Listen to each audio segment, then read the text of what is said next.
السلام علیکم ناظرین، آپ دیکھ رہے ہیں پروگرام 7 سے 8. میں ہوں کرن ناز. آج وہ چاند نمودار ہو گیا کہ جس نے آنکھ کھولتے ہی سب سے پہلے رخ مصطفیٰ دیکھا، جس سے کائنات نے شیر خدا، داماد مصطفیٰ، سرداران جنت کے بابا، خاتون جنت کے ہمسفر، حیدر کرار، مولا مشکل کشا، مولا علی کرم اللہ وجہ الکریم کے نام سے پہچانا.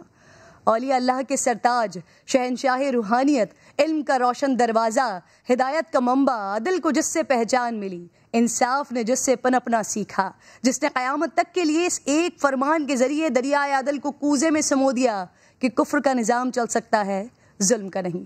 جب ایک بوڑھے یہودی کو کوفے میں بھیک مانگتے ہوئے دیکھا تو سوال کیا، میری حکومت میں بھیک کیوں مانگ رہا ہے؟ اس نے کہا، یا علی، کل تک مجھ میں قوت تھی، کام کرتا تھا، لیکن اب مجھ میں قوت نہیں رہی. آپ نے حکم دیا اس کی تمام ضرورتوں کو بیت المال سے پورا کیا جائے، ماہانہ وظیفہ دیا جائے. سوال ہوا، یا علی، یہ یہودی ہے. فرمایا، یہ ایک انسان ہے اور اب حکومت کی ذمہ داری ہے کہ اس کی ضرورتوں کو پورا کیا جائے. ایک شخص نے آپ کے خلاف شکایت کی، آپ اس کے ساتھ قاضی کے دربار میں پہنچے تو قاضی نے آپ کو اے ابو الحسن کہہ کر مخاطب کیا. جب مقدمے کا فیصلہ ہو چکا تو آپ کے چہرے پر ناراضگی دیکھی. قاضی نے سبب پوچھا تو فرمایا، تم نے میرے مدعی کو نام لے کر بلایا لیکن مجھے کنیت یعنی زیادہ احترام و عزت کے ساتھ بلایا. عدل کا تقاضا تھا کہ تم مجھے بھی نام لے کر بلاتے. حضرت ابن عباس آپ کے پاس آئے تو آپ اپنا پھٹا پرانا جوتا سی رہے تھے. ابن عباس سے پوچھا، تمہاری نظر میں اس جوتے کی کیا قیمت ہوگی؟ انہوں نے کہا، کچھ نہیں یا علی، یہ تو بہت بوسیدہ ہے. تو فرمایا کہ میری نظر میں اس حکومت کی قدر و قیمت اس جوتے سے بھی کم تر ہے. بس یہ کہ حکومت کے ذریعے میں عدل کو نافذ کر سکوں، حق کو قائم اور باطل کو مٹا سکوں. ایک شخص کو قاضی بنا کر بھیجا لیکن پھر کچھ ہی عرصے کے بعد معزول کر دیا. تو اس نے پوچھا کہ یا امیر المومنین، میں نے نہ تو کوئی خیانت کی اور نہ ہی کسی طرح کی ناانصافی اور ظلم، پھر مجھے کیوں معزول کر دیا؟ تو آپ نے فرمایا کہ میں نے دیکھا کہ تمہاری آواز سائل کی آواز سے بلند ہو جاتی ہے. نبی کریم صلی اللہ علیہ وآلہ وسلم فرماتے ہیں کہ میں علم کا شہر ہوں، علی اس کا دروازہ ہے. صحابہ کرام اجمعین، تینوں خلفائے راشدین حضرت علی کی طرف رجوع کرتے. خصوصاً حضرت عمر فاروق رضی اللہ تعالیٰ عنہ کے دور خلافت میں آپ نے اکثر مقدمات کے فیصلے کیے. ناظرین، یہ ریاست مدینہ کے حاکم ہیں. مسلم امہ کے حکمرانوں کو مولا علی، صحابہ کرام و اہل بیت و اطہار کے نقش قدم پر چلنے کی ضرورت ہے. پروگرام کا آغاز کرتی ہوں، ٹاپ سٹوریز آپ کو دکھا دیتی ہوں.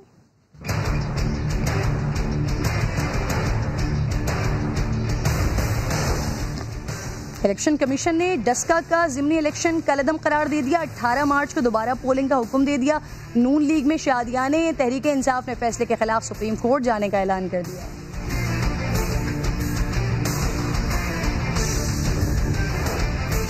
اور فٹ بالرز کا لیاری، ٹارگٹ کلرز کا گڑھ کیسے بنا؟ گینگ وار کو کس کی سیاسی پشت پناہی حاصل تھی؟ گینگ وار کے سیاسی سرپرستوں سے حساب لے گا کون؟ بات کروں گی پروگرام میں.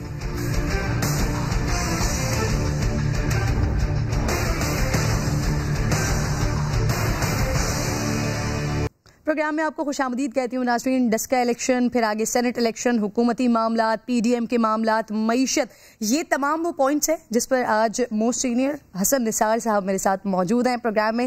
ان کو میں خوش آمدید کہتی ہوں. تھینک یو ویری مچ سر آپ کے ٹائم کے لیے. یہ بہت سارے معاملات ہیں جو ڈسکس کرنے ہیں آج. ناظرین نے سنا ہے آپ کی باتوں کو. سر سب سے پہلے یہ بتا دیجیے مجھے، این نے 75 ڈسکا میں 18 مارچ کو دوبارہ پولنگ کا حکم دے دیا ہے. الیکشن کمیشن نے کہہ دیا انتخابات شفاف اور منصفانہ نہیں تھے. آپ حسن نثار صاحب کس کو اس کا ذمہ دار سمجھتے ہیں؟ کیا ہم اسے تحریک انصاف کی شکست کہہ سکتے ہیں سر؟ نہیں، یہ ہمارا قومی کیریکٹر ہے. یہ آپ قدم قدم پہ دیکھ لو. آپ یہ تو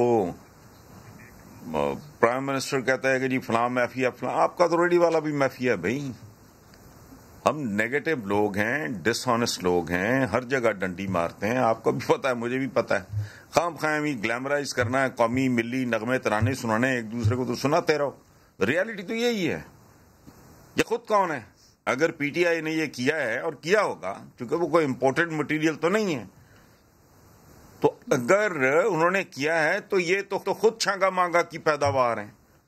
سو کچھ نہیں. اس کو کہتے ہیں، پنجابی میں ایک بڑا مشہور ایکسپریشن ہے، Natha Singh and Prem Singh one and the same thing. یہ کوئی غیر ملکی تھوڑی ہیں. پی ٹی آئی والے کو باہر سے امپورٹ ہوئے ہیں، یہ گھر میں مینوفیکچر کیے ہیں عمران خان نے. مٹیریل تو وہی ہے. کوئی پیپلز پارٹی سے آیا ہوا ہے, کوئی نون لیگ سے آیا ہوا ہے, اور جو نہیں بھی آئے ہوئے وہ بھی ویسے ہی ہیں تو میرے اور آپ جیسے ہی نا. حسن نثار صاحب, شبلی فراز صاحب تعریف کرتے ہیں, وہ کہتے ہیں کہ ہم جو ہے اداروں کی جانب سے جو حکم دیا جائے, یہ اداروں کی عزت کرتے ہیں جو بات کی جائے. لیکن سر جب جس طرح کا الیکشن ہوا, اگر غیر منصفانہ الیکشن ہوا, اگر وہاں پر فائرنگ ہوئی, اگر پولیس کا کردار ہوا, اس کو بھی پھر پنجاب حکومت کی ناکامی کہیں گے؟ بابا دیکھو, آپ اس کو اور تناظر میں دیکھ رہے ہو ساری سچویشن کو, میں اس کو اور تناظر میں دیکھ رہا ہوں. دیکھو, جب سکوت ڈھاکہ ہوا, اس سے پہلے بھٹو صاحب والا الیکشن جس کو قائد عوام کہتے ہو آپ, پولیٹیکل جینیس کہتے ہو آپ, تو سیدھا سادہ سا معاملہ تھا. اس میں کیا پرابلم تھا؟